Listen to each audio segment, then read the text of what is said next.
since I just wasted a whole freaking minute. What's up, you guys, and welcome back to my channel.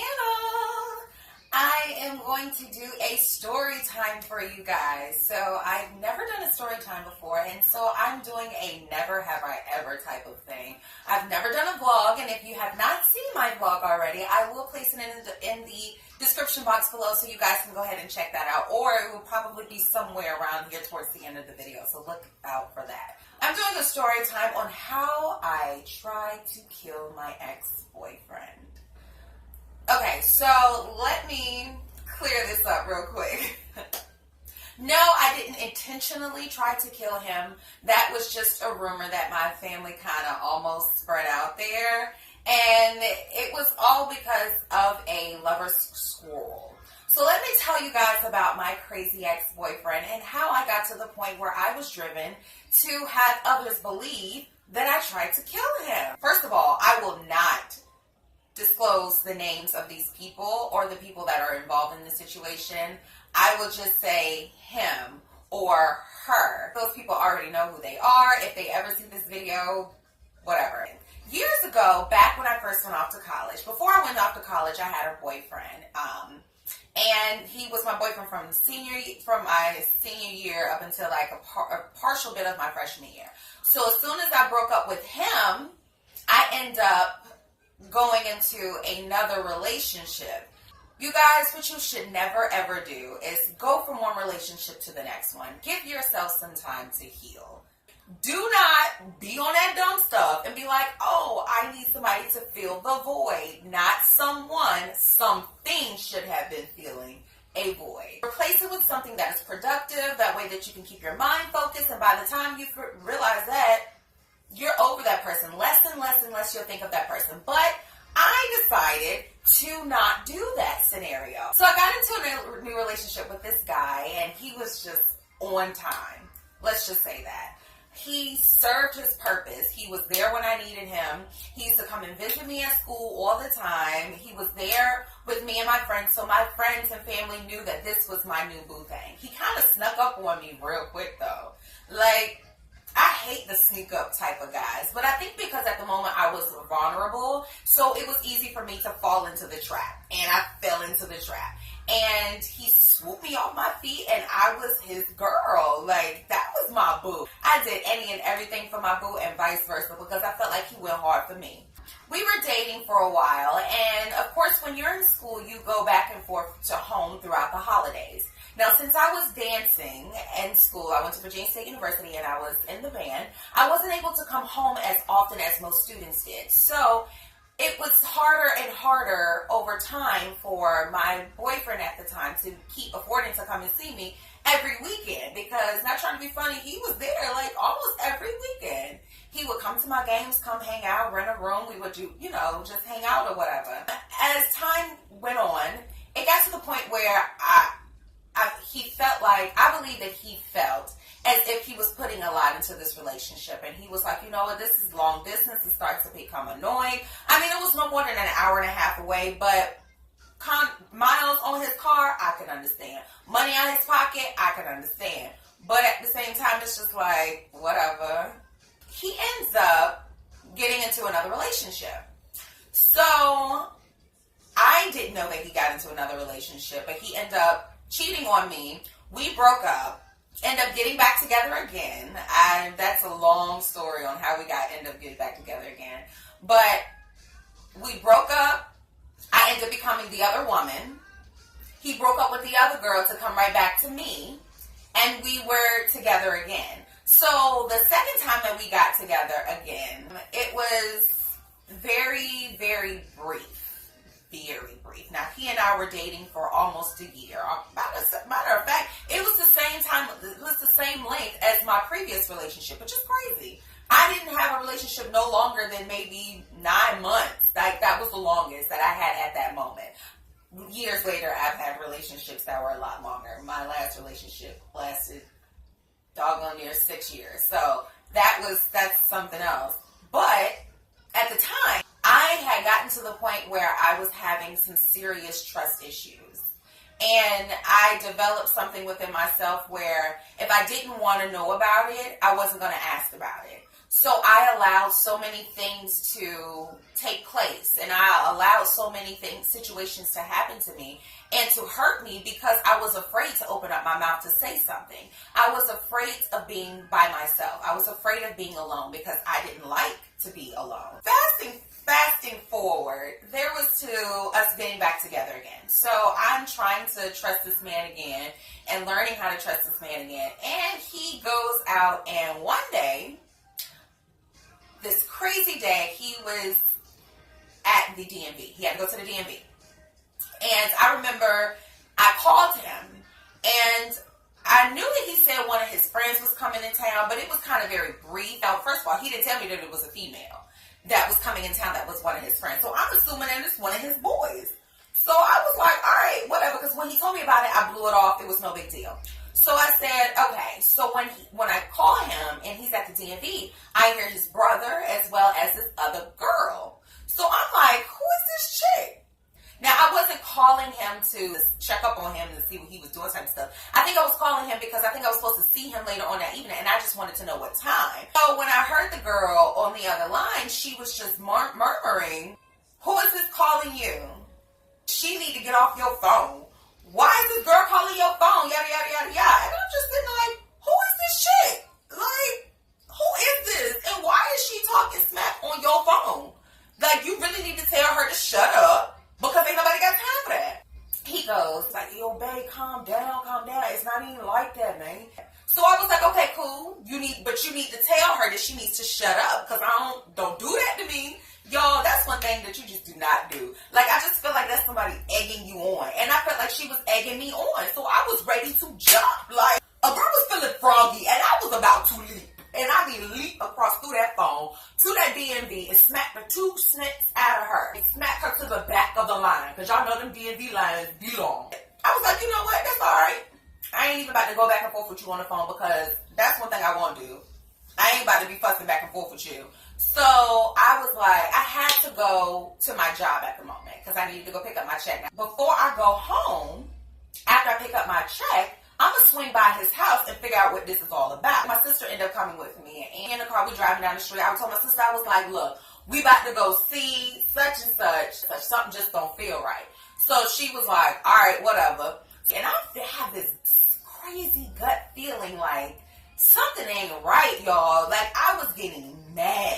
I was getting really mad. And it takes a lot to take me to that level because I am such a really goofball and I am kind-hearted. So it takes a lot to get me upset. Really get me in the mood where I'm feeling like I'm about to straight mollywop you though. Like, straight the hood side comes out. I grew up in the hood and in the suburbs. So I went back and forth. So a shorty knows how to switch it up. So it's a light before you see his house. And so there are two cars in front of me. And I see them getting into the car. Because at the time, I saw them get out the car. Because that light took forever. But I saw them get out of the car and have time to get back in to pull out. So by the time that my light had ended up switching to green, we were all pulling around. So they were pulling down one street. And these two cars were driving me nuts in front of me. Because I felt like they were in the way. So we were going around a two-way street. The cars were going this way. I'm in this lane. I'm back here. And then there's the other lane that's coming this way. So everybody's just transitioning this way, right? There's nobody coming this way. And these two cars in front of me was getting on my nerves. So what I did was I said, whoop. Yo, I popped up on that. So I felt like I was on Mr. and Mrs. Smith type of stuff. Like, I felt like I was a secret agent. I don't know what I was going through. But I remember being on the phone with one of my dance sisters, and I was just like, yo, for real, I'm about to snap. I was telling her all about it, and she was just telling me to calm down. I wasn't trying to hear none of that. I was just not trying to hear it. I was mad. When you mad, you ain't trying to hear nobody telling you to calm down. You want to be in your feelings. Allow me to be in my feelings because I felt like I had the right to be in my feelings. So we ended up going down these two crazy roads and whatnot. So it got to the point where we're driving down the street. And y'all, all I remember was I got so angry to the point where I felt like something came over me. Like, I felt something come over me. And I just remember the car going out of control. And I end up running into their car. And I just remember the car just going like I had no control. And the car's just moving all crazy. Boom. Yo. The last thing I remember was my sister standing above me, screaming and shaking me. Wake up! Wake up! Wake up! And I'm just like, what the heck just happened? So I'm getting up and I'm hearing sirens and I'm hearing this lady standing above me and she's just like, are you okay? Are you okay? And I'm just like, what the heck just happened? And so apparently my tail tried to run his butt over. I felt like I was in Speed. The Fast and the Furious times 12. I was real life. Like, it was real life. It was real life. Like, this is the stuff that you see on Snapped, on Oxygen. But clearly, I didn't really do it. I didn't mean to do it. It just happened. I mean, the car was total. The car was total. My sister and I were bruised and damaged. His car and the girl and his friend, whatever, and his brother were fine. They were completely fine. Thank God. I felt horrible afterwards. I don't know what came over me. It was just like this rage, this red mist of rage just came over me that I never felt before. And it took a hold of me. It just led me to something that I regret. I really regret that situation because I felt like I shouldn't have allowed my emotions to take over me like that. And it was to the point where I stopped allowing my head to think for me and allowing my heart to lead first. And that is the worst thing that you ever want to do in a situation where you feel like you can't trust anybody, is to lead with your heart first. You want to lead with your head. Think about the situation. Think about, is it worth it? Is this person worth it? Is this person even trying to remotely give me a reason to trust them again? My best friend ended up showing up and she was just like, you know you're going to jail, right? And I was like, what you talking about? She was like, you know you're going to jail. I said, oh no, I ain't going nowhere. She was like, oh, you going to jail. So look at this. This was our thing. At the time, my best friend and I, we had this quote, don't be no bitch. And clearly, neither one of us was about to go down by being a bitch. So I was like, she kept saying, she said, you know what, you about to go, so I need you to chuck it up and don't be no bitch.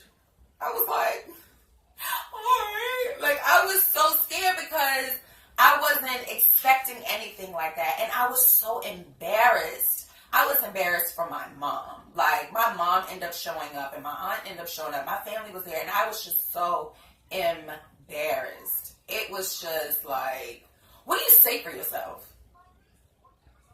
What do you say for yourself? I given this boy everything. Like, I put myself in situations where I nearly killed myself twice. Like, when you're on the outside looking in, you can call out your faults. But when you're on the inside looking out, you just don't see things like that. You don't see it being real. You don't think of it as actually happening, like, oh my gosh, this actually is happening to me. This is really happening to, I ended up going to jail. Well, I went to lockup. I didn't necessarily go to jail. Lockup. And it wasn't something that I wanted to deal with. Like, I was literally in there like a crazy person. Somebody better get me out of here. Y'all, I was itching, I was scratching, I was just like, the struggle was real. My mugshot was not cute. Not saying that I was prepared to take a mugshot or anything. I was just like, at least let me look decent. You know, and I wasn't even decent. I was looking raggedy. Y'all, I can laugh at it now. At first, that's cool, funny. And they had to black up my fingers. I couldn't even wash my hands after they put that marking on your finger, like to fingerprint you. I didn't even wash my hands afterwards, so you know I was freaking out. Like, I can't do no dirty fingers. Ugh. That whole situation taught me a lesson.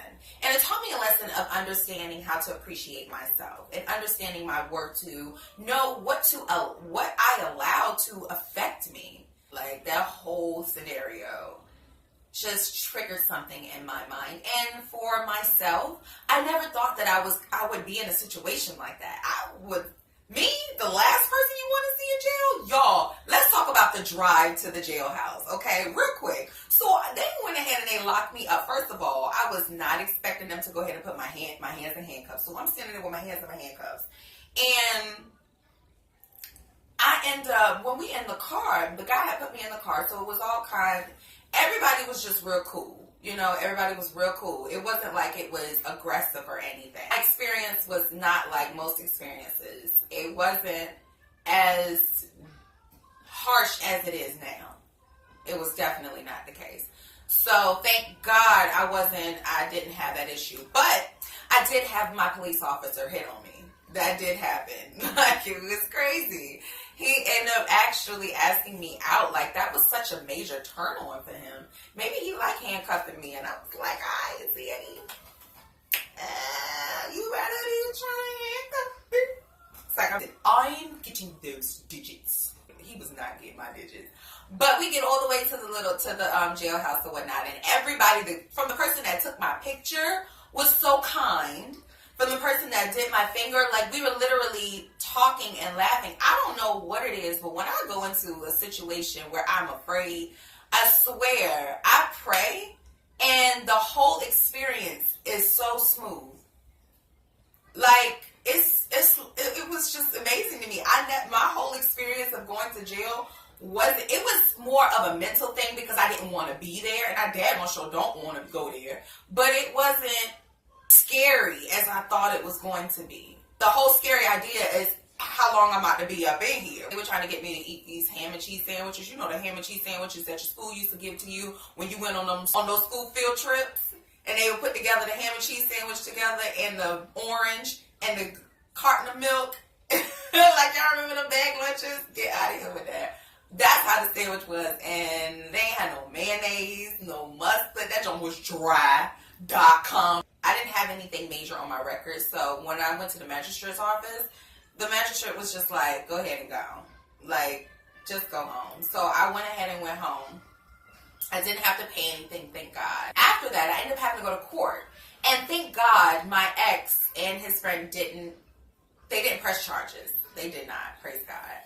And so that worked out in my favor. So I ended up having to pay a whole bunch of court fees and all of that other stuff. So this situation happened years ago, like 7-8 years ago. So I have learned so much from then on and have grown so much as a woman, and understanding my individuality and understanding my worth and understanding that I'm worth taking care of.